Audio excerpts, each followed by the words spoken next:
one of the founding members of our department back in the 1970s. It's somebody named Carlo Cipolla, an economic historian. I would really consider him one of the founders of global history. I think it's intellectually stimulating work that's indeed also seeing economic developments in relation to larger developments. Another interesting thing about both of your work is that in each case reflects a long tradition in our department. Oral history, which is something that was really pioneered by Luisa, who's a former professor. I think it can be considered a milestone in how oral history projects develop and make their material afterwards accessible. So, Jan, Josephine, it's great to have this opportunity to talk to you about what you're doing here at the History Department. I always like to say that the special thing about the History Department at the EUI is that it's a place where every year we have students that come from all the member countries. They come together and they have to find a way to explain what they're doing to each other that would be different from the kind of history that they would do if they had stayed in their home countries. So I'm just really curious if you could each tell me that experience for yourselves. How has your work changed as a result of being here? Josephine? Yeah, well, I could say a little bit about that. Before I was coming here, I was already interested in the use of tobacco in the 17th and 18th centuries, and especially about the material culture around the custom of snuff taking, so snuff boxes especially. But I was used to studying them in a very Dutch context, and since I came here at this history department here at the EUI, where the focus is on transnational history, comparative and global history, I've started to branch out and also take into account the rest of Europe and even the rest of the world. I mean, at the moment I'm looking into the Dutch East Indies under the Dutch East India Company, and the ways in which tobacco was used over there. I think it would have been more difficult for me to branch into these directions had I still been in the Netherlands. Yeah. How about you, Jan? Yeah, it's very similar, I would say. It's also enriching to see the diversity of projects that we have here at EUI with fellow PhD researchers, and to discuss with all of them also my research, but also their research, and discuss it in a way where I think it would not have been possible back in my home university in Germany, where I also came from a very German or maybe even East German perspective on my topic. So it helped me a lot to re-evaluate, to deepen my understanding of what I'm researching there. What is especially striking for me is also the exchange with fellow or with Eastern European researchers who are also studying socialism, post-socialism, and have similar questionings, but often there's not that much exchange, and it's a rich opportunity to engage in that. To be honest, it's the same reason that I came here. I'm a historian of the Ottoman Empire, and usually people think of Ottoman history as being the history of the Middle East, but actually there are 17 European countries that were part of the Ottoman Empire in various capacities. Each one of those places, people are used to studying that as a period. There's like the Ottoman period of Bulgarian history, the Ottoman period of Hungarian history, and there's no idea of studying the same thing. But when students come here, we actually have the chance to be able to study all of the different national perspectives of a common history in a way that it wouldn't be possible anywhere else. So I find that the most exciting thing about being here, actually. Both of you are studying topics that superficially might not seem like they're connected to current events, but in some ways, actually, they really are. So, Josephine, you're really talking about globalization and world trade and the effects that world trade and globalization have on basic day-to-day habits in people's lives, right? Yeah. Can you tell us a little bit about that? Yeah, I could. Yeah, indeed, like globalization, I think it's a topic that, like migration, maybe some of us will tend to think that these are born yesterday, so to speak. but looking at different types of consumption practices in the early modern period, the ways they traveled all over the world, the ways in which they globalized, but also maybe localized again, where they were also again adapted to different local contexts. I think those are very recognizable phenomena to see. And with modern eyes, it's very fascinating, I think, to see the results that all these early modern encounters engendered. And especially looking at objects, I think it's very interesting to think about the ways that objects can help us tell these histories. Yeah, that's what I try to do. And Jan, you're doing a study of the history of North African migration to Europe, but it's not quite the history that somebody would expect if they turned on the TV right now, right? Can you tell us a little bit about that?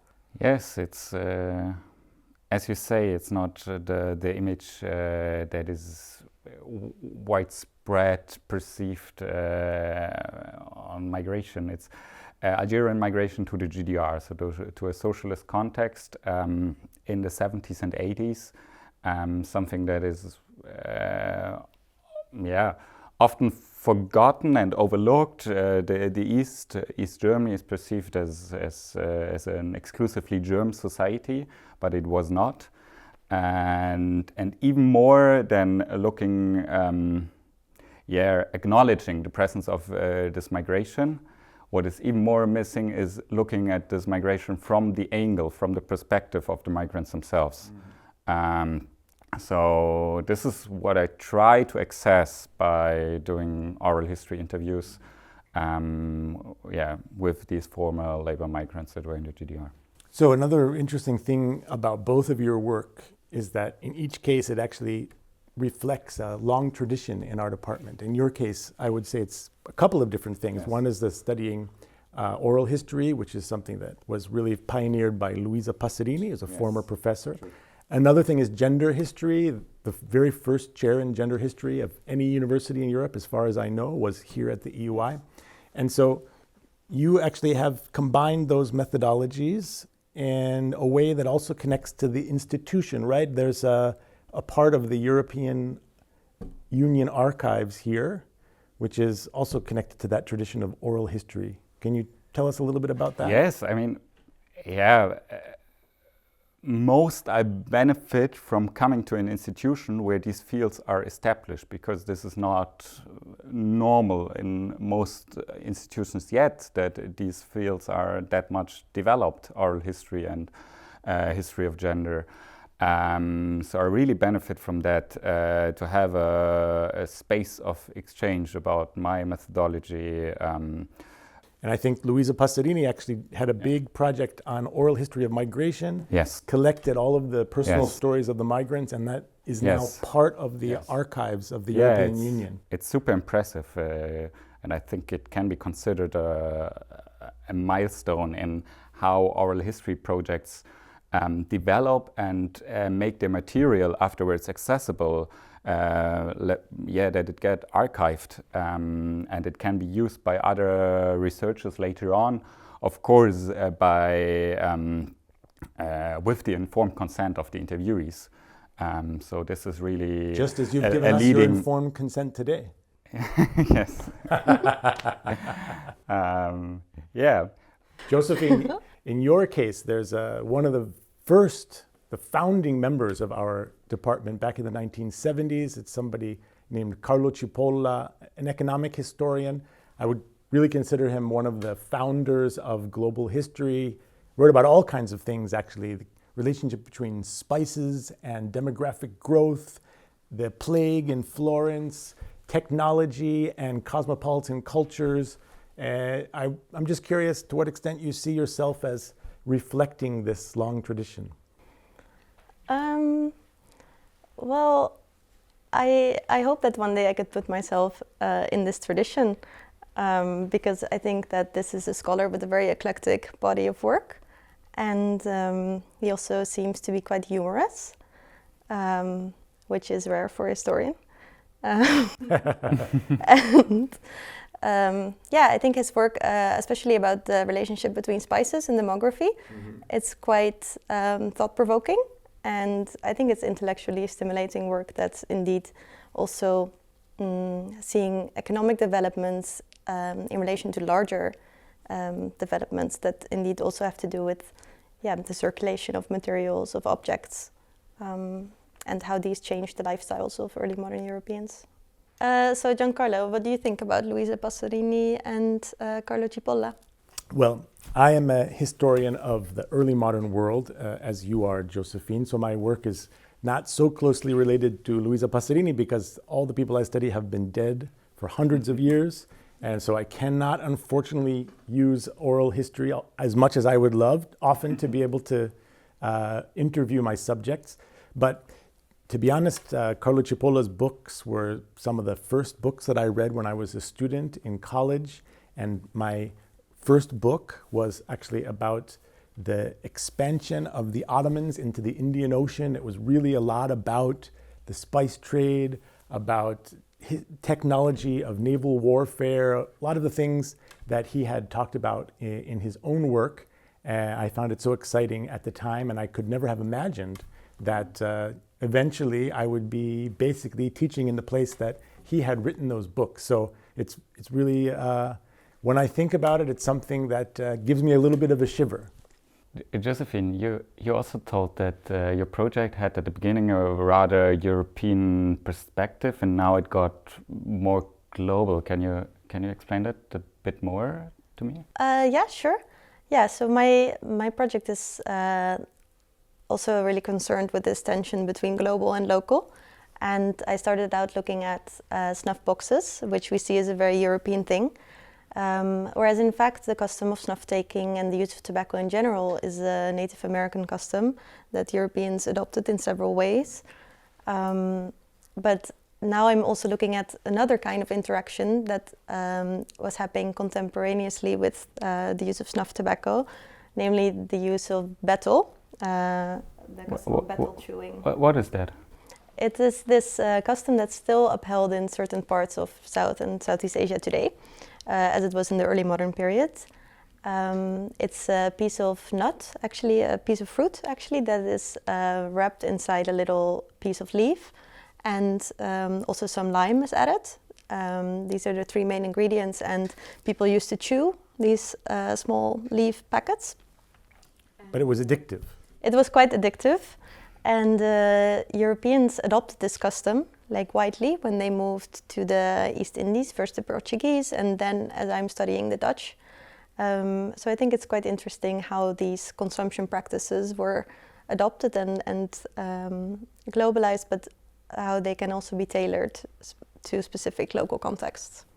And in your case, did you also find things that changed what you understood about the history of Algeria from studying immigration to Eastern Germany? I mean, first, I maybe have to admit that the Algerian migration to Germany is my entry door to Algerian history. Uh-huh. I didn't study Algerian history before that. But I feel like it opens perspectives on Algerian history that are often largely missing.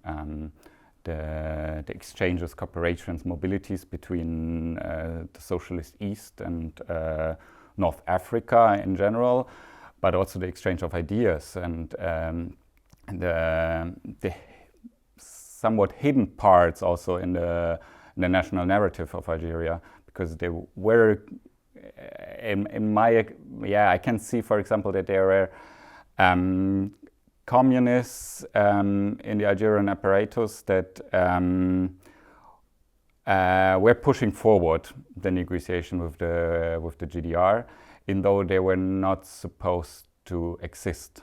The Communist Party was a clandestine party at this moment. So this is, for example. I mean, what I like about both of these examples is that the charter of the European Union sets out the mission for our institute. It was written back 50 years ago, and the Article 2 is the one that tells the mission specifically of the institute, and it says history is the only discipline that is named, and it says that history is fundamental to be able to understand the advancement of European culture and Europe's relation with the rest of the world.